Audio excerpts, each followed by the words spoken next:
L'enregistrement est terminé. Maintenant, on va pouvoir jouer avec le graphe pour regarder les paramètres à l'intérieur. Donc sur le graphe, clic droit, propriétés, on va apparence, on va aller cocher afficher la palette du graphe pour avoir le zoom et l'outil curseur qui vont être ici.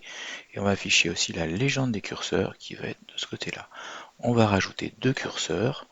Donc ajouter curseur 0 et on va mettre autoriser glissement pour un tracé et on va en rajouter un deuxième, curseur 1, autoriser le glissement pour un tracé. Ok. Je vais prendre l'outil curseur, clique ici et je vais aller placer par exemple aux alentours de 0,4 secondes le premier curseur, le deuxième curseur. Maintenant je vais faire un zoom quand même global sur tout l'écran pour qu'on y voit un petit peu mieux. Voilà.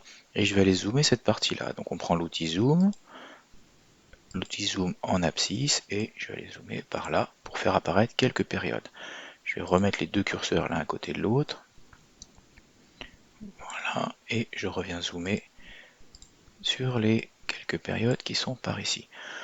Maintenant, on va aller regarder les points. Donc, clic droit, tracé courant, et on va demander la courbe et les points.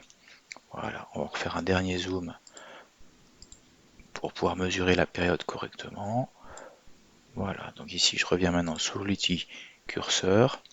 Je vais mettre un des curseurs sur le sommet, l'outil suivant sur le sommet et suivant, et on peut compter les périodes pour voir qu'ici on en a 1, 2, 3, 4, 5, 6, 7, 8, 9, 10, 11, 12, 13, 14, 15, 16, 17, 18, 19 et 20 échantillons par période.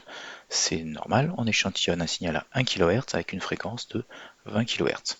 Donc c'est tout à fait normal d'avoir 20 échantillons par période. Voilà.